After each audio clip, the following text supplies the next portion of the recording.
Welcome to Study Buddy, meditation philosophy for the heart of your practice.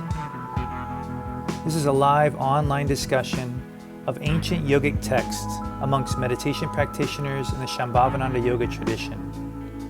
My name is Acharya Satyam, resident teacher at Konalani Yoga Ashram in Hawaii, and I welcome you with love and respect.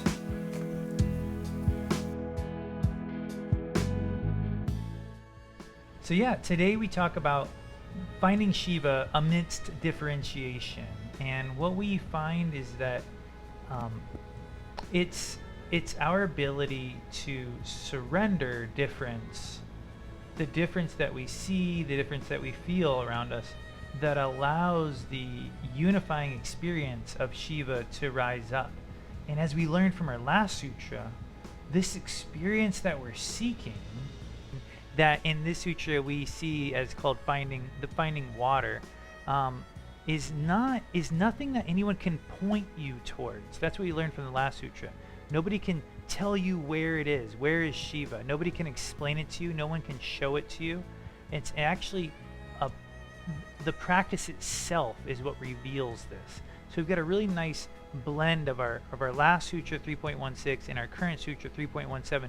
They really communicate a lot together and sort of synthesize and create this bigger experience.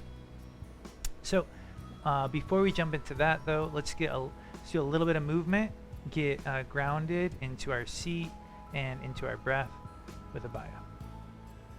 Hello again, and hello Shoshone. Looks like you've got a full Oh temple. my God. So I feel like I'm there. I haven't quite fully arrived back at Konalani, so I'm glad I get pieces of me are at the Shoshone temple and at Eldo still. So we'll do just a little bit of centering and movement, and we'll work with a practice that Rudy used to teach, a form of tension release, and this has really been helping me lately. I used it so much during the intensive and during my time in Colorado. And a little bit of music is going to play just so that you're prepared for the sounds that will be coming in momentarily.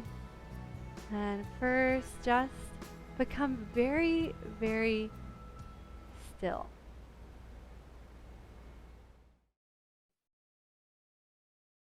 And imagine the edges of your physical form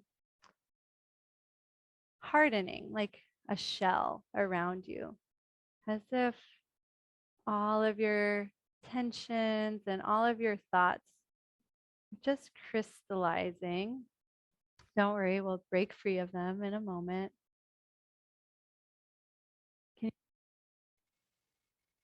Good. And now, ever so gently, start to shift the weight in your hips from left to right. And as the body subtly moves outside of this shell of tension, imagine leaving all of that behind. Just finding more space, more expansion. You don't have to take any of those thoughts with you beyond this moment, any of those concerns. And just start to explore this very slow and effortless way, the space around that shell that you visualized. A little bit of shifting backward to one side, forward.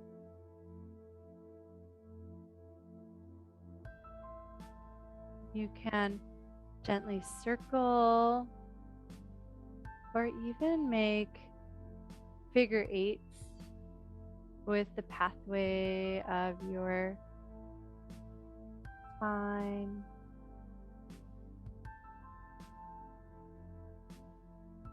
And just imagine with each of these soft and gentle movements that you're leaving behind any tension, any tightness, not just in the physical body, but mentally, emotionally, even energetically.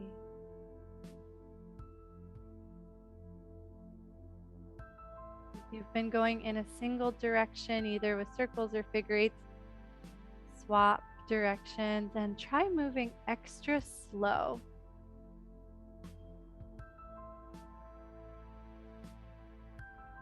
Imagine like you have a sparkler and you're tracing a shape in the dark.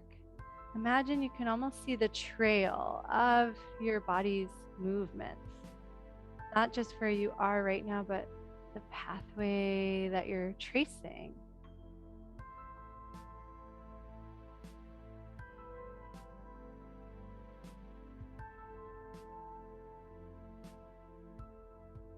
And then gently and slowly let the movements get smaller and smaller until maybe only you know that you're moving.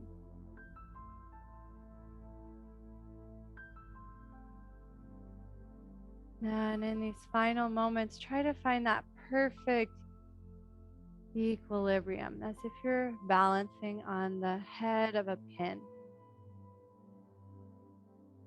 And just notice any sense of spaciousness or freedom that you've cultivated from cracking free of tension. And from this place, we will dive into our sutra together.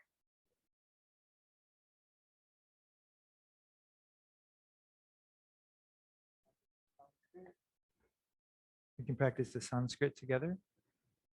Svamātrā, svamātrā. Nirmāṇamā, nirmāṇamā. Pādayati, pādayati. It's a real tongue twister.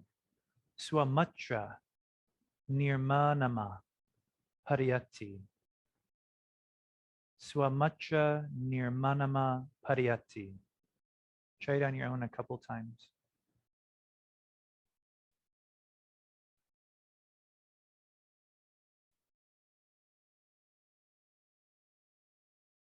Before we give the actual translation, let's look at a couple of these words.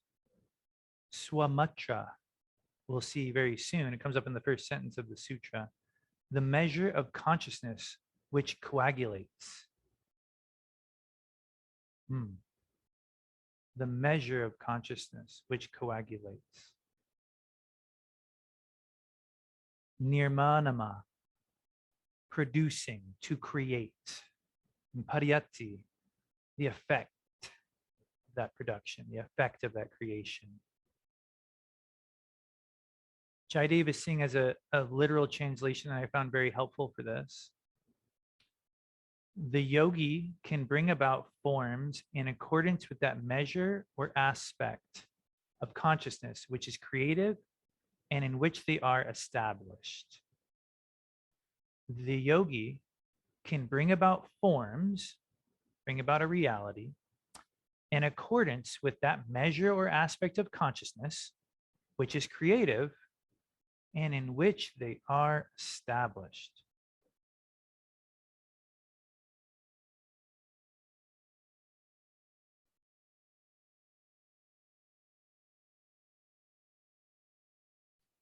At first, when I was working with the sutra, it came across very simply as, we create our own reality.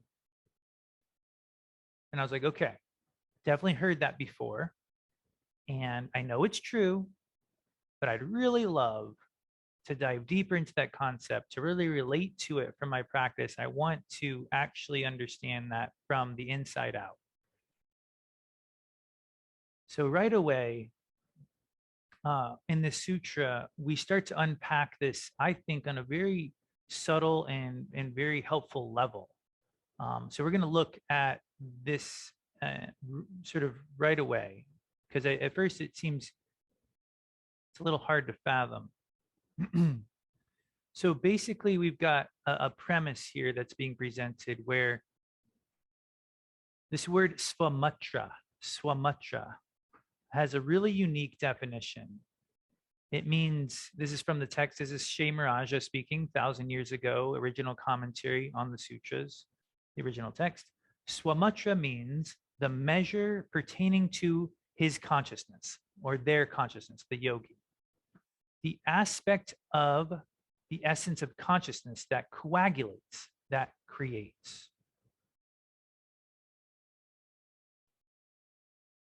Coagulate means to congeal, right? It means to, like, for disparate parts to finally come together to create a new thing. And this concept that our consciousness, our work, our practice has this capacity to eventually, according to its measure, according to where it's at, to eventually change our reality. Effort over time yields growth, right? Practice eventually changes the very reality you live within.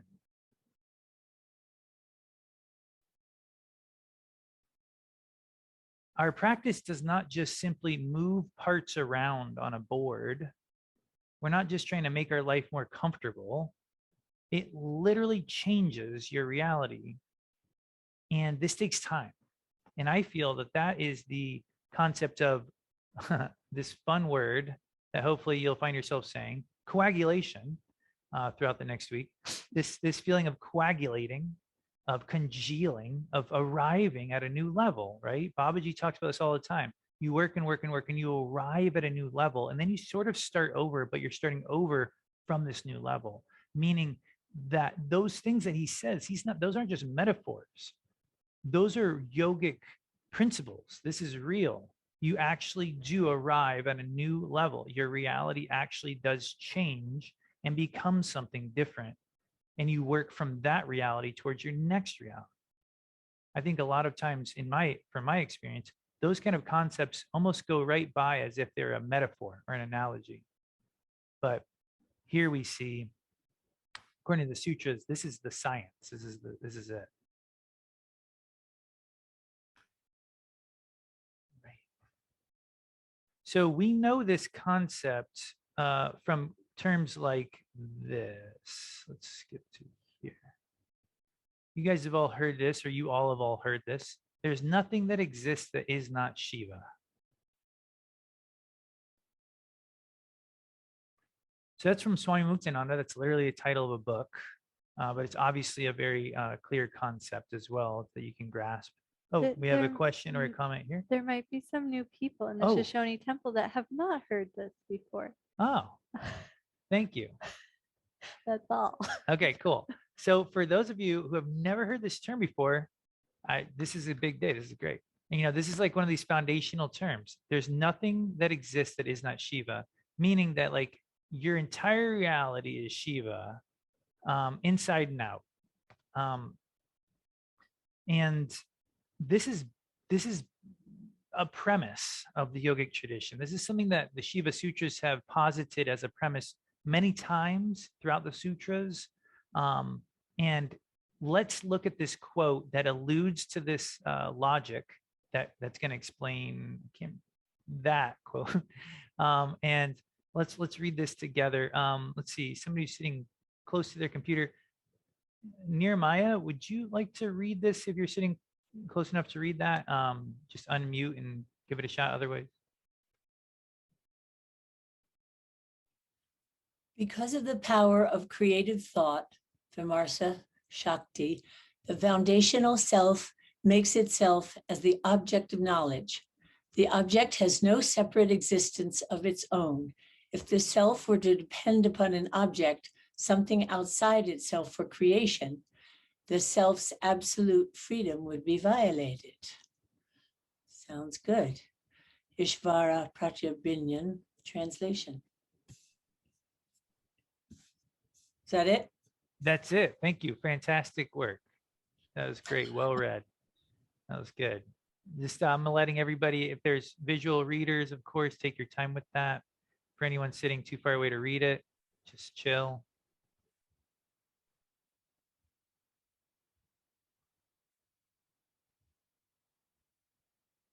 I love this. Oh, let me do it for you guys too here. Sorry. I love stuff like this. It feels like if I was a cook, this would be like when you pull fresh basil out of the garden and you're like, oh yeah, you can like feel the Shakti in this teaching. I mean, this is an ancient teaching, and we're getting to interpret it with a Sangha through the lens of a real practice. I mean, this is like, this is it. This is what philosophy is like this moment. And it's great that it's sort of abstract, right? It's like you want it to be raw. So this is alluding to this premise I was talking about, where there's nothing that existed is not Shiva. Because if something existed that was not Shiva, then that thing is not within the realm of Shiva. And that means Shiva is lacking. And that means basically that you've defined the universe, but you left something out. That's what it sort of means. So what this little phrase is sort of alluding to is that Shiva is creating the universe of themselves. It's not a he, it's not a she, it's just like a Shiva. So Shiva is creating the universe out of itself, out of themselves. If the objects that were created existed separately from Shiva, then Shiva would depend upon that object for creation. Shiva would be like, oh, well, I need you, I have to wait for you to come along to be creation. And this happens to us a lot in our daily life. We commonly depend on things outside of ourselves to feel whole. That's very common. Happens in small ways infinitely throughout our day. We depend on an outside object or experience to feel whole, right? And so when that occurs, we feel separateness. We feel a lacking. And it's funny because this thing, whatever it might be that we're trying to bring in to feel whole, we feel like that's going to make us feel whole. According to the sutras, that very moment is what keeps you separate.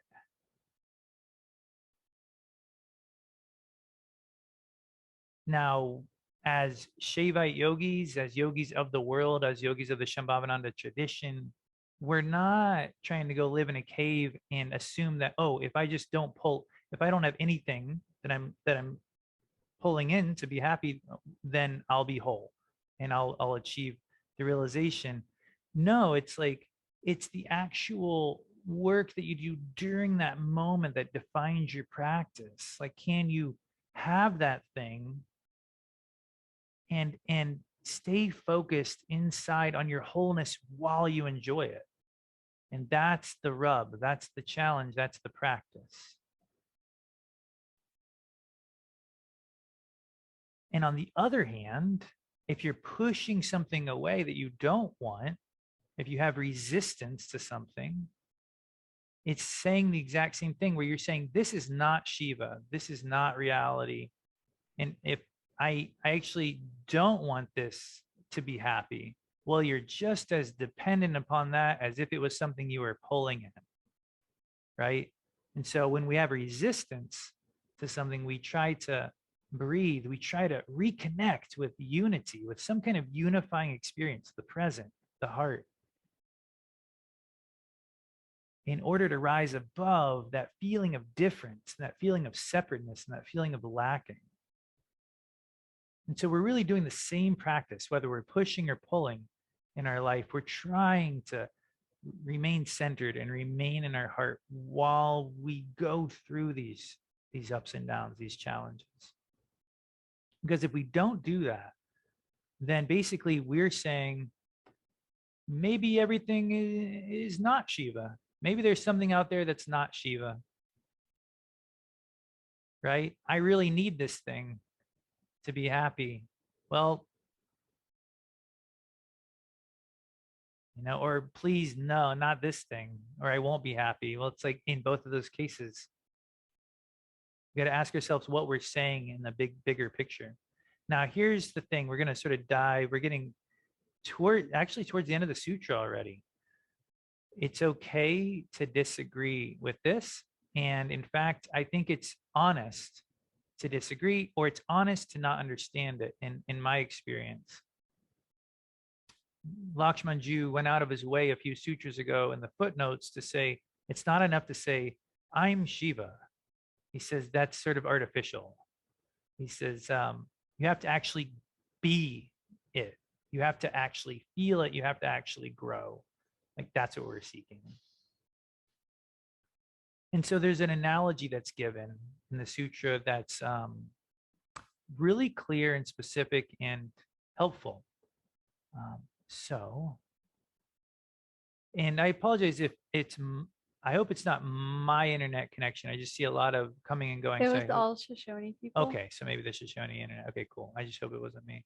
All right, so let's take a look at this next sutra. And Usha, would you mind reading this portion of the sutra for us?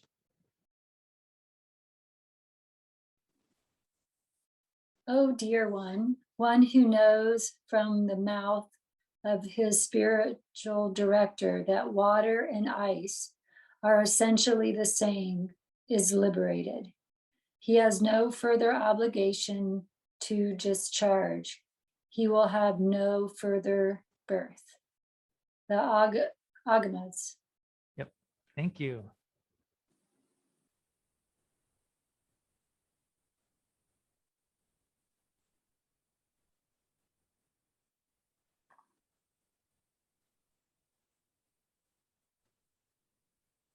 All right, so some key parts to this sutra. Welcome back, Shoshone. One who knows from the mouth of their spiritual director. Spiritual director is a fun term that's referring to the guru or the teacher. That's just how Jayadeva Singh translates it. So one who knows from the mouth of their teacher, meaning through a teaching, through a living teaching. So one who knows through a living teaching that water and ice are essentially the same is liberated.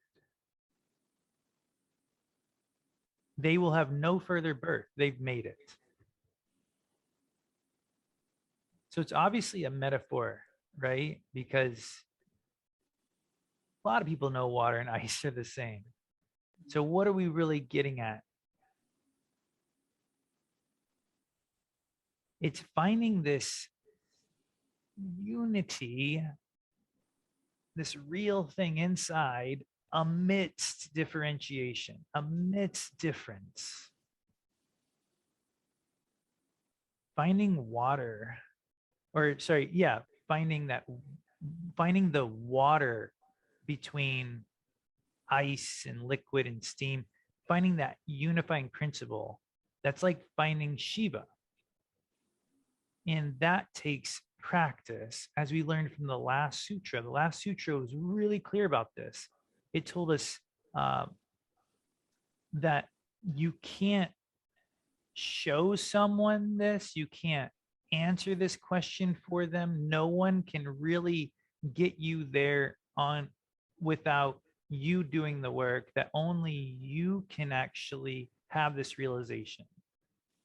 So when we say that the person who knows that ice and steam are both water, it's not about like a deductive process or a scientific process. It's like an internal experience of something that's bigger than difference and separation. And so this is from the last sutra. Bob, would you want to read this one for us?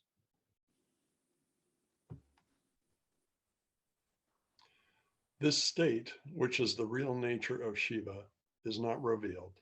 This state is the revealer. The revealed is not the point to be sought.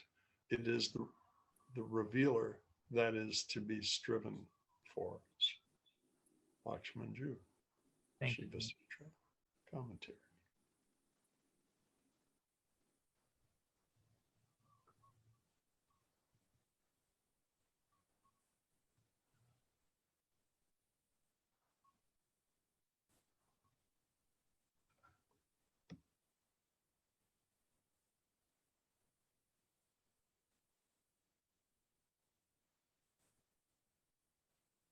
it's bittersweet in a way, because the fact that no one can do it for you means that you can definitely do it.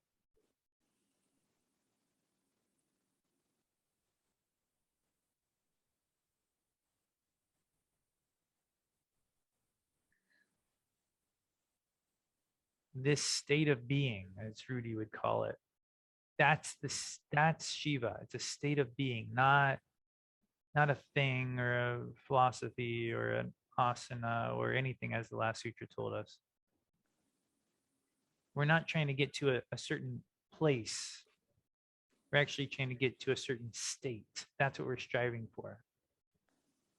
So for example, like when you're doing mantra, Babaji often tells us that Swami Muktananda would teach that even a parrot can do mantra, right? It's not the actual repetition that is the growth. It's the how you're using that mantra to reveal your true nature. Like we're trying to get to the point where we're really using the mantra. Like Swami Rujananda said, learning how to practice is the enlightenment. How to actually do this practice.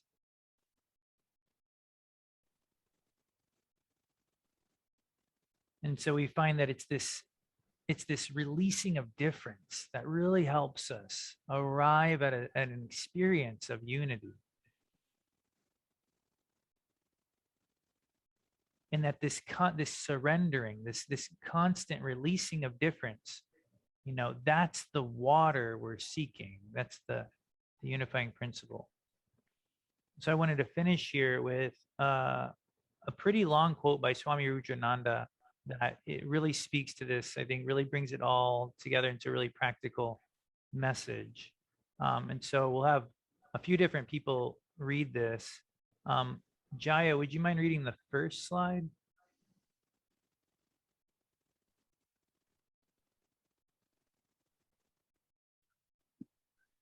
We are locked in, oops, disappeared.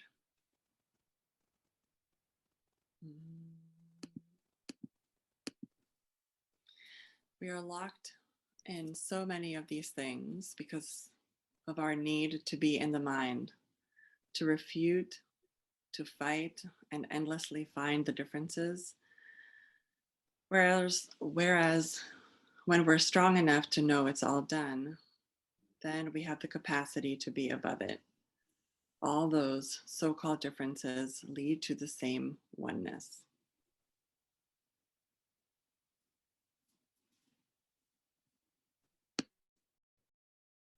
Dayalan, could you read the second part? And you have to do this in your own life. You have to do this with the people you work with, and the people you live with, and the people you bond with. You either eventually love with them and you all go up together, or you endlessly try to find differences. The differences never made a man free. It was the lack of difference that always freed people. And Tara, could you finish it for us?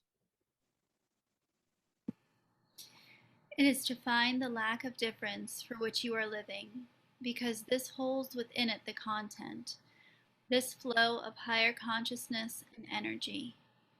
Difference makes walls. Lack of difference breaks down walls. You must really open to that and feel the lack of difference, and then we drink it in, and the nourishment comes into all of us. Swami Rujananda.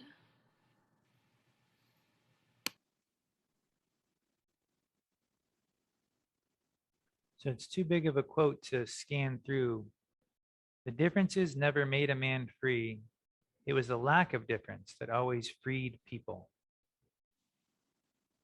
It is to find the lack of difference for which you're living. Difference makes walls. Lack of difference breaks down walls.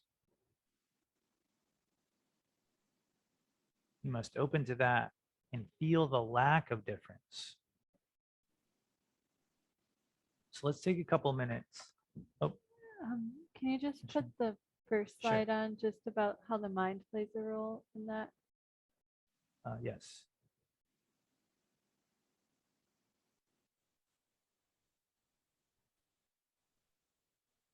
Great. I just found it interesting that the being in the mind um, is what is seeing difference. And so anytime that we're separating ourselves or seeing difference in others, like we're in this contracted state.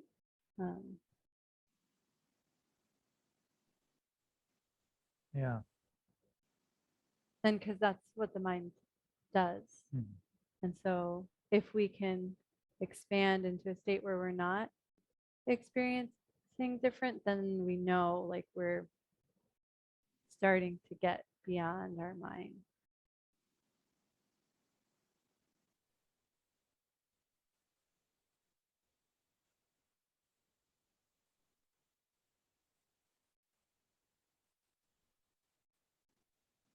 The mind is literally defined as like a measuring tool in yoga.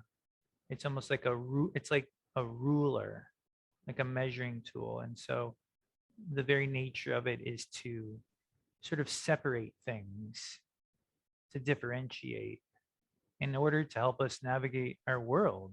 There's no way around it. There's just no, it's the essence of like living in a world, right? But as we know, if you become drawn into that, it can pull you down. But if you can use the mind skillfully while retaining an experience of, or while letting go of all the differences it wants to show you constantly, that's our practice, that's our work.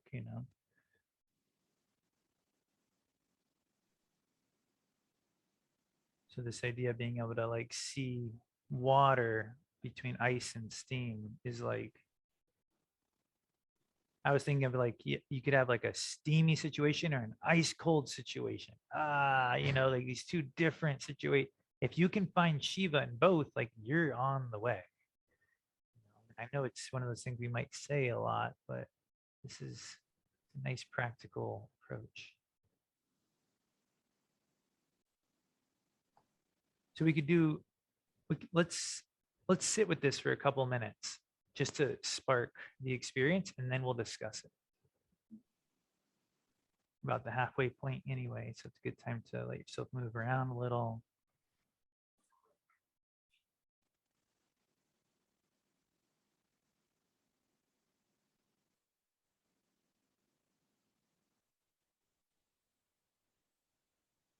So begin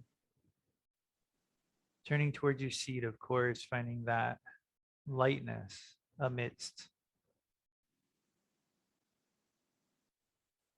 the body, right? Finding the lack of difference in your seat means feeling that balancing point that Babaji talks about. And when you can find that balancing point, then you've sort of found a lack of difference in the physical. You're not thinking about this itch or that pain or, this or that way you could be sitting. You're in the world, yet above it.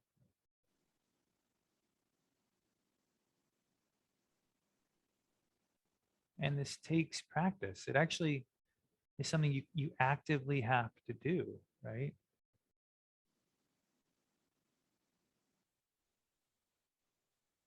Do you feel balanced in your seat? If you don't, how can you move towards balance? Is itching moving you towards balance, or is it the very thing that's pulling you out of balance?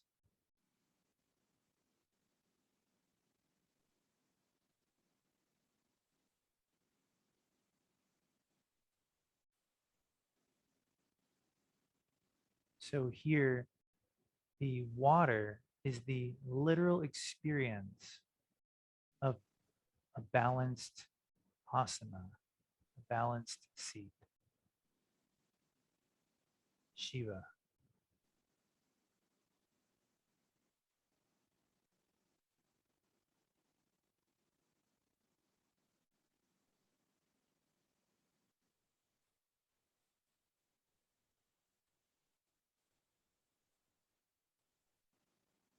And as that kosha is peeled away, we reveal the breath.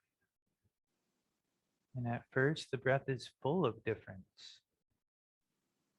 Just looking at the breath, we start to push it and pull it. It's unavoidable. Pushing and pulling, attaching, accepting and rejecting.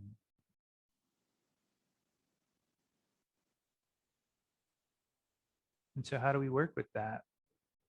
How do we begin to surrender that difference? We'll start to look at the breath instead of as an inhale and exhale as these two separate parts. Look at it as a flow.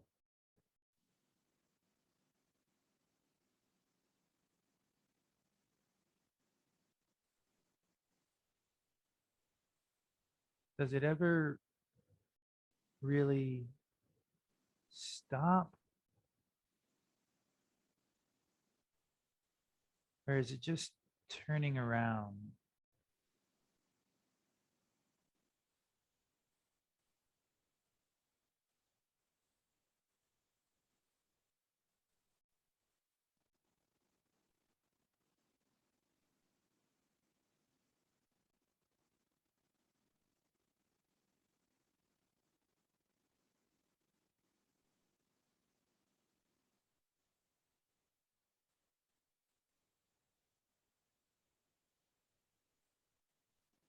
For many, it can be helpful to let your attention rest on the exhale first.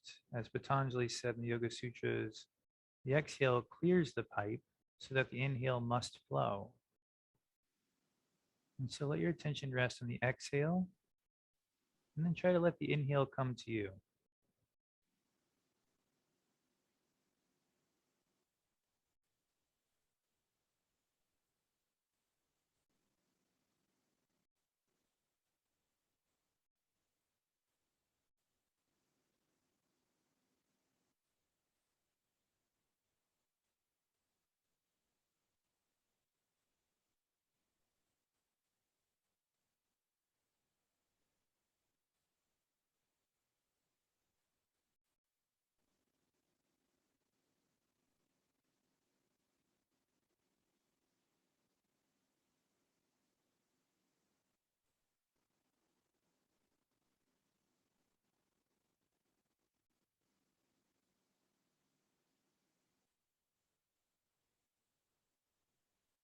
And finally, we can bring the mantra Om Namah Shivaya silently to our breath. At first, mantra is full of difference. It's just a bunch of letters. It's words. That's just the tip of the mantra, though.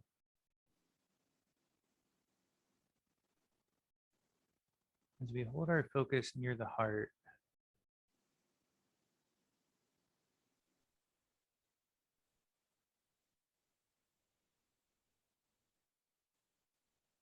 we try to experience the aspect of the mantra that is happening inside of us, the energy of it, the part that is us, the mantra that you are repeating, that you are uniting with.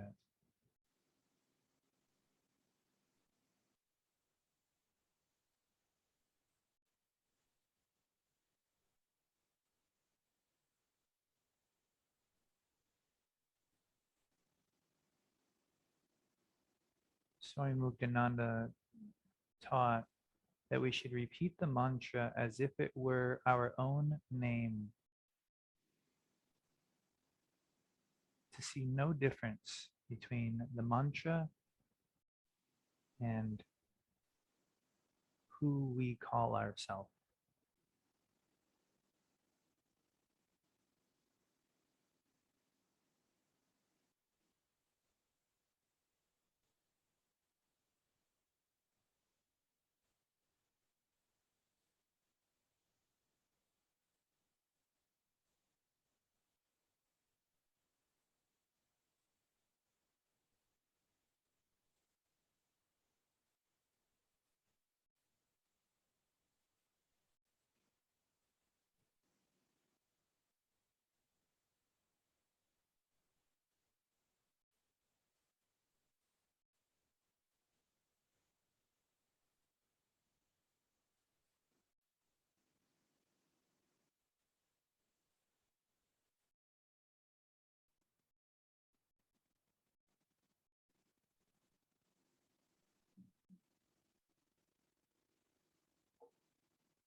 And from here, allow the eyes to open just halfway.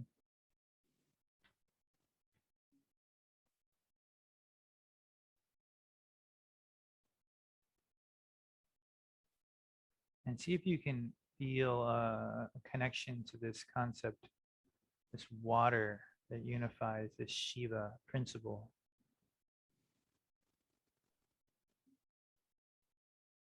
Nothing exists that is not Shiva. What does that mean to you? What does that feel like to you in this moment? Take a couple minutes, just literally 2 minutes. You can write a little bit about your experience of dissolving difference, or the idea of nothing exists that is not Shiva, what that means to you, or other parts of the sutra. So take 2 minutes.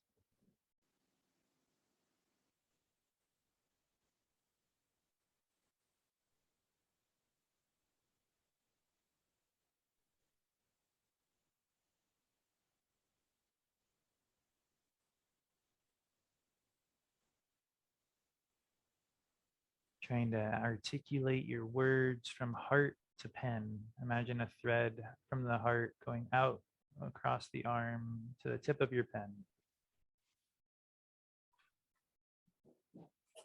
Writing almost feels like drawing. And if you don't have a pen and paper, you can draw, you can write in the air. Write a key word or one sentence.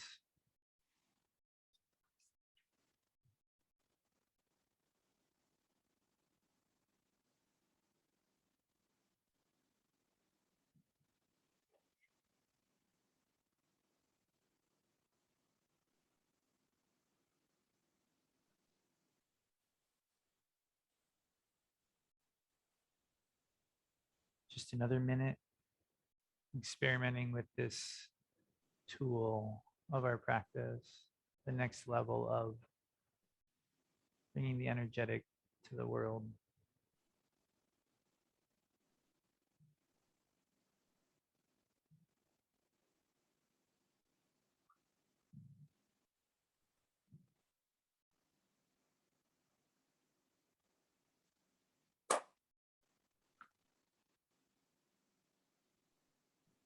And as you're wrapping up, putting a keyword in the chat box would be fun. So if you want to drop a keyword in there, go for it.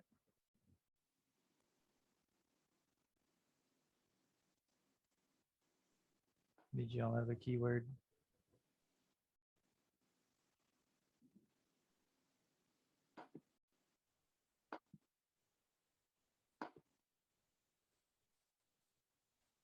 Good one? Yep.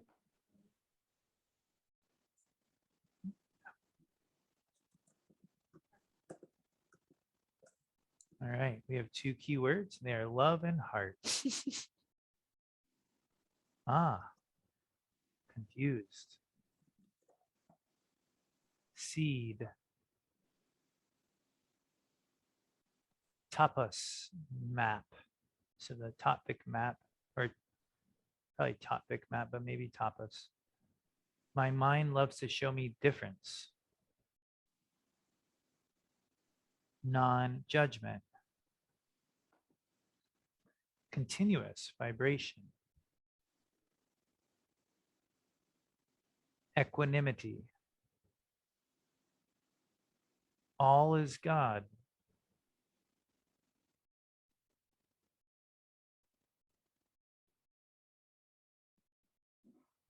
Artist. Artist. Surrender.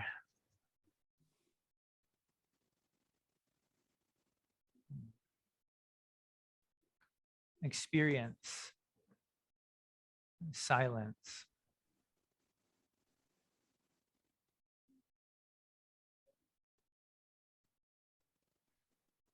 So go ahead and unmute if you'd like to elaborate on your keyword. Realize. Don't be shy.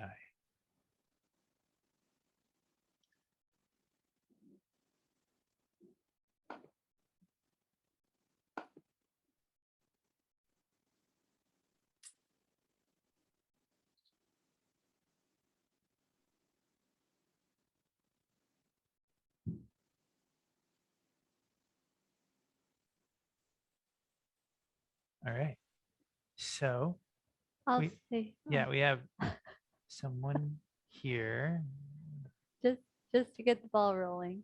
My word was heart, and that was because I was really trying to put this into practice, really trying to feel this like sameness. And I noticed like my eyes were seeing the difference, right? My mind was telling me how everything is separate and categorizing. And I kept trying to like let go of that difference. And my experience was through connecting to my heart, I was able to at least like almost feel like I had a compass direction of of feeling and experiencing where I am one with these things. So it felt like the exercise was almost just like redirecting my attention, where it's like naturally separating and dividing. And then it's like, okay, turn the other way, and let that go and start going towards my source. So Nice. So like Nanda Devi said, my mind loves to show me differences. It felt like, it sounds like it felt like your mind was full of difference. And then there was like one thing you could do that would cut through it. And if you didn't do it, difference. Sounds like somebody's ready to share. Is Usho, did you want to share? Is that why you're unmuted? Go for it. Oh, Oh, I didn't realize that I was unmuted all this time. oh, right. I guess Oh, anyway, I do have something to share. okay, go ahead. Not my dog, but something.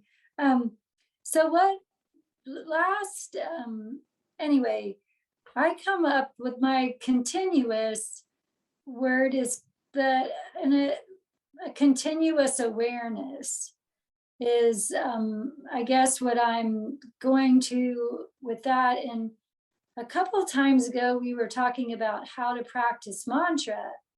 And that has really stuck with me. And that I realized that the key is the continuous awareness of the mantra, awareness capitalized. That you're, and that is also heart related. If you have your awareness in your heart or inside. So, and then also just to, it's more energetic, or I don't know how to, anyway, continuous awareness. Yeah.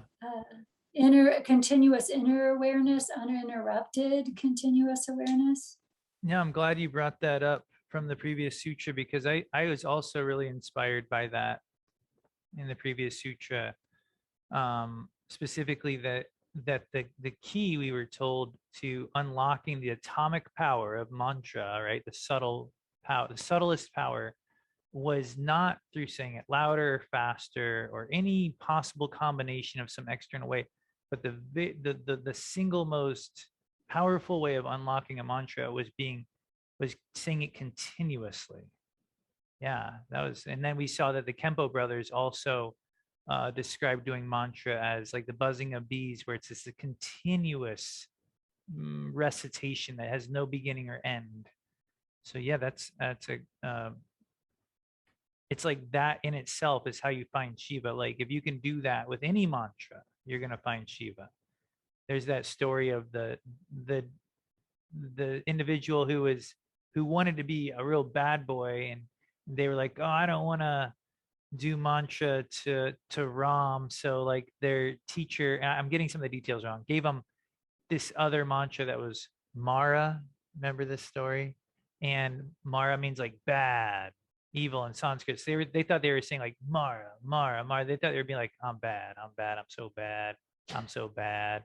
And then ends up, if you say it continuously, Mara actually starts to be the mantra Ram, Maram, Mara, Mara, Ram, Ram, Ram, Ram, Ram. So in a way, they were saying it so continuously, even though they thought they were saying a mantra that meant I'm so bad. The continuous nature of the mantra revealed its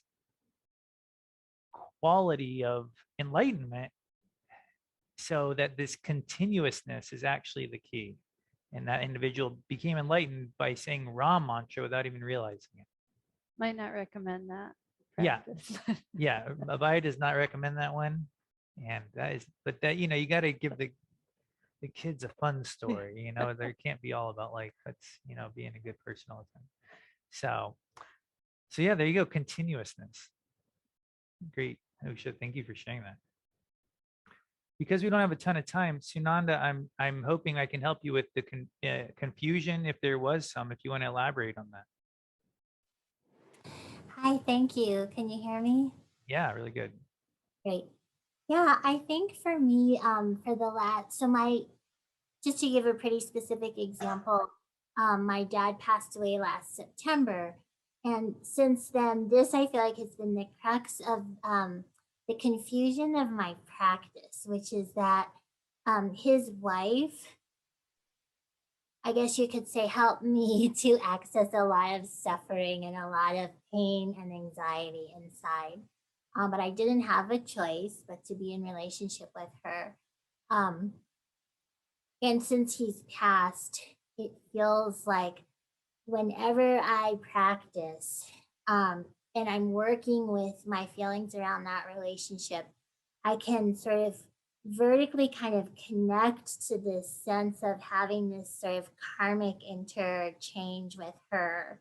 And I can feel some peace around sort of the work that we're doing on a deeper, sort of more vertical level. And yet, on a horizontal level, it just feels more and more like I really need to like not have a relationship with her. And that's where I just get confused when I see things like differences don't make a man free, differences make walls, love each other and go up together. It's like I just get stuck there because it's like, how do I navigate horizontally, creating a boundary that feels necessary while still growing spiritually in that way? Thank you. I'm just sort of absorbing.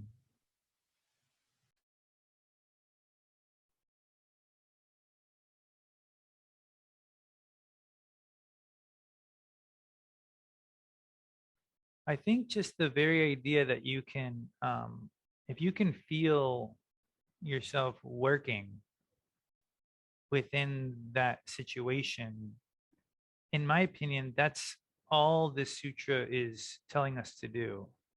You know, it's not trying to say which way to go. I've heard Baba say through the years, there's definitely certain walls you have to build in your life if you are continually getting like dragged under by a situation. Rudy and Babaji have both said, for example, not that it's exactly like this in the situation, but if you have a drinking problem, you don't go to a bar. It's a wall you got to put up. So there's no doubt about it. We've been told in many different settings that has to occur.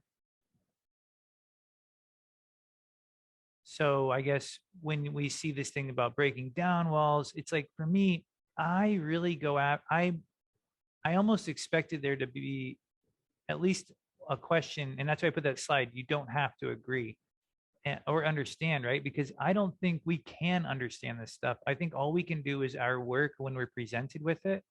And we do have a teacher that can sort of see through our resistance and see through our karma, that we can ask about really specific things like this. And that's a blessing. You know, it's like Babaji says, like, he's not against medicine, because like the disease we might have is also the karma. We also have the karma to have the medicine for that.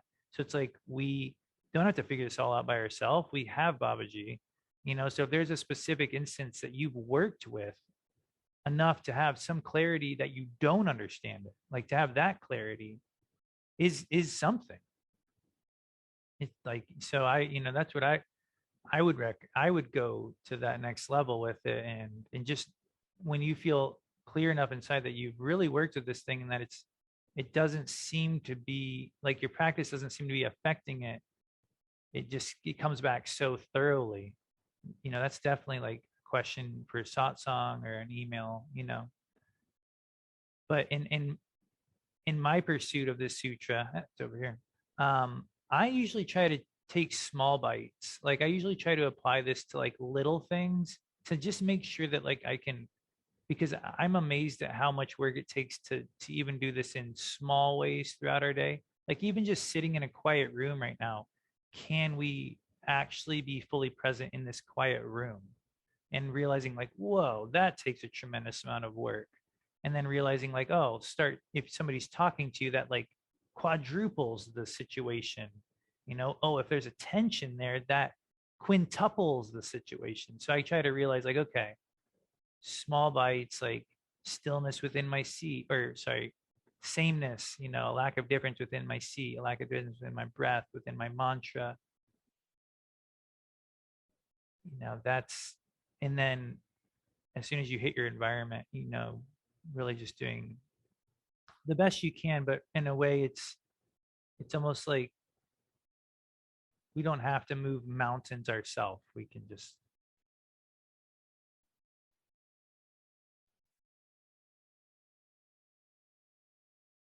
do our practice within the context of our life.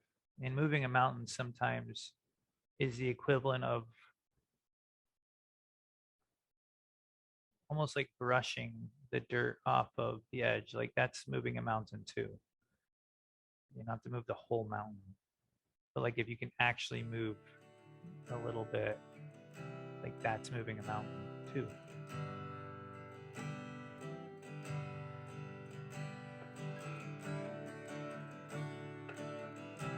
So I put this in your hands, everyone, this sutra. We've got a couple weeks with it. You know where to find each other on Marco Polo. I'll post the link to the class, but also the prompt. But I would assume that the prompt would be something to the effect of, how do you find a lack of difference? How do you find water? How do you find Shiva amidst differentiation? Start small, but find it and share and see how it goes. So we've got a couple weeks. I know we're in the throes of summer. There are so many opportunities, and philosophy is something that is light as a feather. It fits right in your shirt pocket. It doesn't even have to, it's just one little prompt. So hope to hear from y'all, and thank you for staying a little late. Namaste. Jai Jai Shri Ram Sitaram, Jai Jai Shri Ram Sitaram.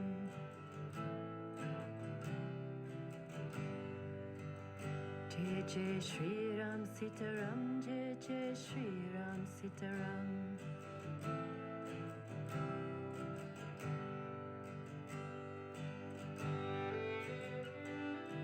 Jai Jai